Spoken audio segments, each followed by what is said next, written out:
پھپھو یہ آدمی کتنا اچھا ہے نا۔ رات کچن کے آگے سبزی کی کیاریوں کے پاس لکڑی کے چھوٹے سے کھمبے میں لگے بلب کی روشنی میں کھانا کھاتے وہ اچانک بولی۔ پھپھو نے چونک کر اس کی طرف دیکھا، پھر میز پر رکھا نظر کا چشمہ اٹھایا، آنکھوں پر لگایا، ایک بار اور بہت غور سے اس کے چہرے کی طرف دیکھا۔ کون؟ شیر شاہ؟ اس کا نام شیر شاہ ہے؟ وہ معصومیت سے پوچھنے لگی۔ لو، ابھی تک یہ بھی معلوم نہیں؟ اس نے بتایا ہی نہیں۔ اس کی نظریں پلیٹ پر تھیں، معصوم چہرے پر انوکھی سی خوشی کی پرچھائی تھی۔ تم تو پوچھ لیتی۔ پھپھو کی مسکراہٹ میں شفقت بھی تھی، ساتھ ہی کچن کچھ جاننے کی تجسس بھی۔ میں کیسے پوچھتی؟ اس کی خوبصورت چہرے پہ رنگ سا دوڑ گیا، لمبی پلکیں لرز سی گئیں، اور پھپھو جان گئی اس رنگ میں حیا کی لالی بہت نمایاں تھی۔ بوجھل پلکوں کی لرزش وہ راز کھول رہی تھی جس سے خود مشل بھی اب تک آگاہ نہ تھی۔ وہ تو سچ میں بہت اچھا ہے، مخلص، ہمدرد۔ اس کی فرمائش پر بنائے ہوئے کوفتے اس کی طرف بڑھاتے ہوئے پھپھو بڑی سنجیدگی سے بولی۔ رات بستر میں لیٹ کر اس نے سرہانے رکھا میگزین اٹھا لیا، ایک دو صفحے پڑھے، اور پھر غیر ارادی طور پر قریب کی چھوٹی میز پر سے رنگین پینسلیں اٹھا کر اسی رسالے پر جگہ جگہ حسب عادت آنکھوں کے اسکیچ بنانے لگی۔ چھوٹی آنکھیں، بڑی آنکھیں، کبھی سیاہ پینسل سے، کبھی براؤن سے، اور پھر باقاعدہ بیٹھ کر اس نے میز پر سے کاپی اٹھا کر آنکھیں بنانی شروع کی۔ کبھی نسواری، کبھی سرخی مائل، کبھی دونوں رنگ ملا کر اس نے جتنی بھی آنکھیں بنائیں، چونک کر دیکھا، سب شیر شاہ کی آنکھوں کے رنگ تھے، بالکل وہی، ہو بہو وہی۔ کچھ دیر کو وہ دم بخود سی رہ گئی، پھر معصومیت سے مسکرا دی، کاپی، پینسلیں، میگزین اٹھا کر واپس میز پر رکھے، لیمپ بجھایا اور بستر میں لیٹ گئی۔ آنکھیں موند لیں، سونے کی کوشش کرنے لگی۔ ویسے اب بھی وقت ہے، باز آ جاؤ اپنی معرکہ آرائیوں سے، ایڈونچر سے۔ اس کی آنکھوں میں دیکھتی شیر شاہ کی سرخی نسواری آنکھیں اس کی بنائی ہوئی آنکھوں سے ہو بہو تو ملتی تھیں۔ اس کا دل دھڑک سا اٹھا، آنکھیں پٹ سے کھل گئیں، اندھیرے میں چھت کو گھورنے لگی، مگر اس اندھیرے میں بھی وہی سرخی مائل نسواری آنکھیں، کبھی سنجیدہ، کبھی شوق، کبھی متین، کبھی شریر، اسے غور سے تک رہی تھی، مسلسل ایک ٹک۔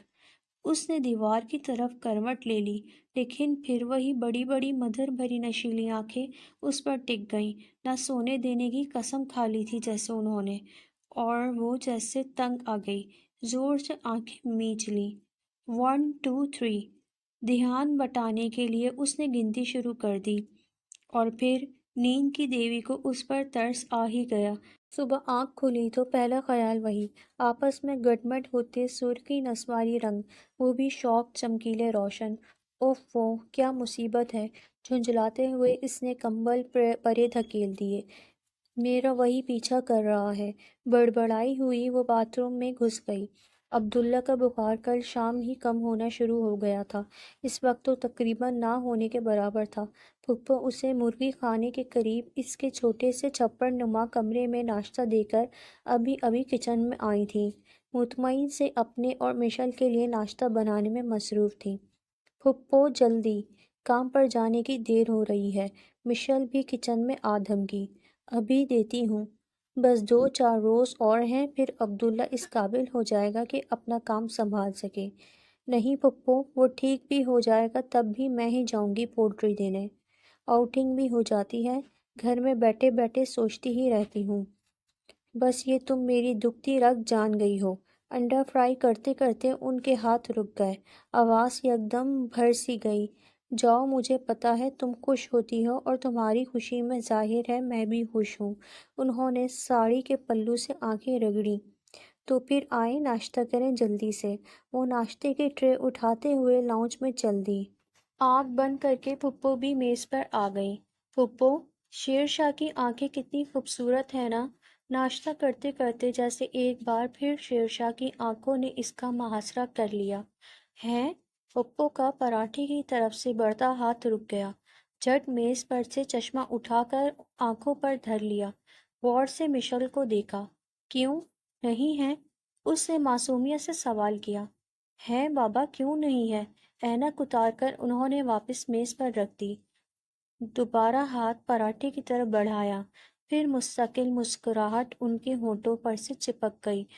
ان کے راحت والے شعبے کو تقویت جو ملی تھی۔ عجیب عجیب سے رنگ ہیں، گلابی، سرخ، نسواری، سب شوق چمکیلے روشن، اور پھپھو جیسی جل سی گئیں۔ تمہاری آنکھوں سے زیادہ خوبصورت تھوڑی ہیں۔ نہیں، میری آنکھیں کیا ہیں اس کی آنکھوں کے سامنے؟ وہ سادگی سے بولی۔ بس رہنے دو، اس کی آنکھیں کیا ہیں تمہاری آنکھوں کے سامنے؟ کبھی غور سے دیکھیں۔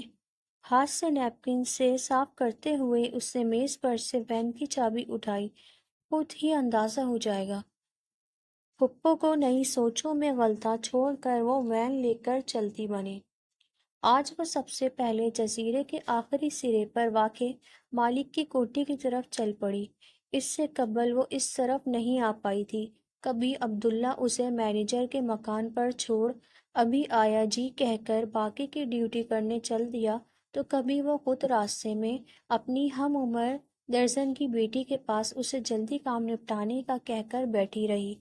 ایک بار پھر پھپھو کو ڈرائیو کر کے لے گئی تھی، مگر وہ بھی عبداللہ کہتا تھا طبیعت کی خرابی کی وجہ سے اس نے مالک کے خانسامہ سے آج کے لیے معذرت کر لی ہے، کہہ کر اسے آدھے راستے سے واپس لے آئی تھی۔ اور خود اس نے جب بھی ارادہ کیا، شیرشاہ نے اسے راستے میں مل کر واپس گھر چلتا کیا۔ آبادی سے پرے ساحل کے کنارے قدرے اونچائی پر بنی گھنے قد آور درختوں میں گہری اونچی ستونوں اور پھولوں سے لدی بالکنیوں والی مالک کی سفید مرمری کوٹھی دور سے بہت پرکشش لگ رہی تھی۔ گیٹ پر پہنچی تو مسلح چوکیدار نے وین پہچان کر خود بخود ہی گیٹ کھول دیا۔ کہاں جا کر پولٹری دے؟ کچن کس طرف تھا؟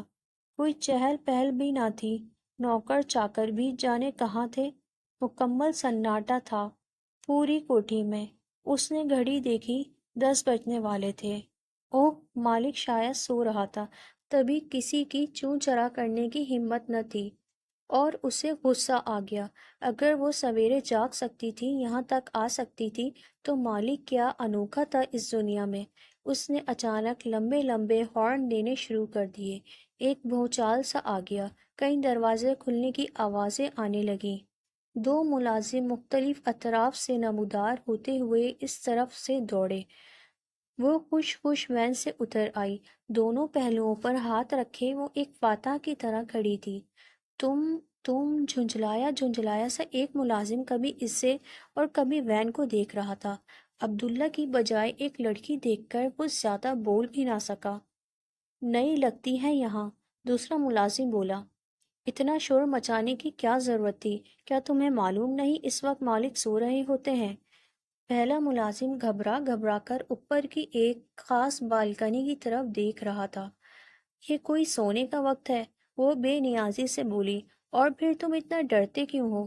اسے یاد آیا وہ بھی اپنے گھر میں اسی طرح دیر تک سویا کرتی تھی، اور کسی کی مجال نہیں تھی کہ شور کرتا اور اسے جگاتا، مگر اس وقت جانے کیوں اسے مالک کا یہ انداز اچھا نہیں لگ رہا تھا۔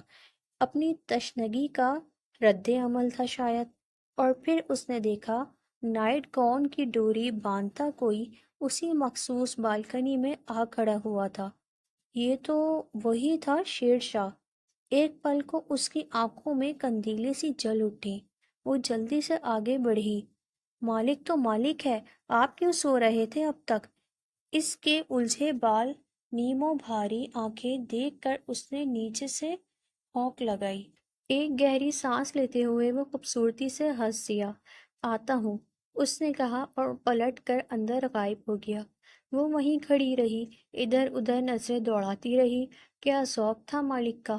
مخملی لان کتنے خوبصورت تھے، کیاریوں میں نادر اقسام کے گلاب لگے تھے، اونچے ستونوں سے سفید پھولوں سے اٹی بیلیں لپٹی تھیں، بالکنیوں میں سے سیاہی مائل سرخ ان گنت پھول جھول رہے تھے۔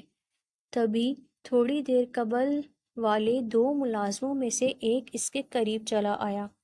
آپ کو صاحب نے یاد کیا ہے، اب کہ وہ بہت مؤدب طریق سے بولا، اور وہ اس کی رہنمائی میں کوٹھی کے پچھواڑے سے بڑھی۔ اب وہ نیچی سی ڈھلان اتر رہی تھی جہاں جگہ صاف کر کے عمدہ گھاس لگوائی گئی تھی۔ جا بجا نایاب پھولوں کی کیاریاں تھیں، جگہ جگہ گھنے چوڑے پتوں والے درخت تھے۔ نوخیز جھاڑیوں کو تراش کر خوبصورت شکلوں میں ڈھالا گیا تھا۔ بائیں جانب ایک خوبصورت جھونپڑی نما چھپر چھوٹے سرخ پھولوں والی بیل سے ڈھکی تھی، وہیں بیٹھنے کے لیے چند بیت کی کرسیاں بھی رکھی تھیں۔ اس انوکھے حسن سے محصور وہ آگے بڑھی۔ اب پتھر کی سلیٹوں کی بنی چند سیڑھیاں تھیں، وہ اتر کر نیچے آ گئی۔ یہاں اونچے اونچے پام کے درخت تھے، ادھر ادھر بکھرے ہوئے شفاف چمکتی ریت تھی، اور 2-4 قدم کے فاصلے پر دور تک پھیلا سمندر کا نیلگو پانی۔ صاحب سامنے تشریف رکھتے ہیں۔ ملازم کی آواز پر چونک کر اس نے اس طرف دیکھا۔ پام کے درختوں کے بیچ ساحل کی چمکتی ریت پر، پام کے سوکھے پتوں کی بنی چھتری کے نیچے، کین کی کرسی پر بیٹھا، کین ہی کی میز پر ننگے پیر سیدھے پھیلائے ہوئے وہ نیلے پانیوں پر نظر جمائے تھا۔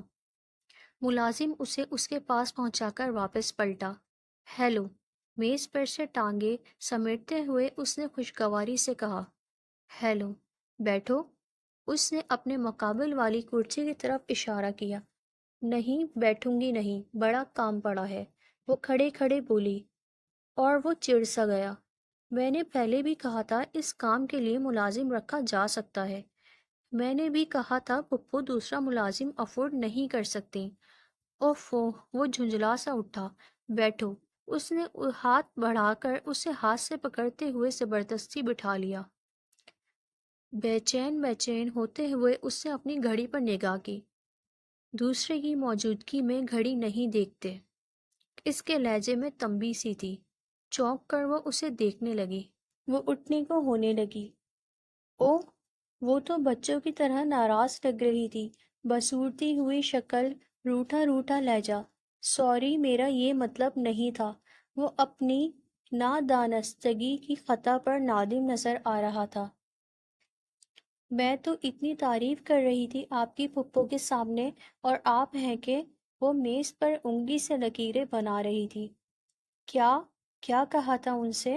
مدھر سی مسکراہٹ ہونٹوں پر لیے وہ دلچسپی سے اس کی جھکی پلکوں کو دیکھ رہا تھا۔ کچھ نہیں۔ وہ اٹھ کھڑی ہوئی۔ کہاں؟ ہاتھ سے پکڑتے ہوئے وہ اسے اپنی کرسی کے قریب لے آیا۔ کام پر۔ وہ دور تک پھیلے نیلگو پانیوں کو تکتے ہوئے بولی۔ آئندہ کام کا ذکر کیا نا؟ آپ پھر ڈانٹ رہے ہیں مجھے؟ ہنوس نظریں پانی پر جمائے اسے روٹھے روٹھے لہجے میں اس نے جیسے یاد دہانی کرائی۔ اوہ اچھا بابا، آئندہ ایسا نہیں کروں گا۔ پانی سے نظریں ہٹا کر وہ اس کی طرف دیکھنے لگی۔ گلابی سرخ نسواری، شوخ چمکیلی روشن رنگ آپس میں گڈمڈ ہوتے اس پر مرکوز تھے۔ وہ محصور سی اس کی آنکھوں میں دیکھنے لگی۔ یہ تو وہی رنگ تھے جو کل سے برابر اس کا محاصرہ کیے تھے۔ یہ تو آنکھیں تھیں جن کی رات اس نے بے شمار تصویریں بنائی تھیں۔ وہ معصومیت سے مسکرا دی، سادگی سے ہنس دی۔ رات دیر تک میں آپ کی آنکھوں کے اسکیچ بناتی رہی۔ وہ چونک سا گیا۔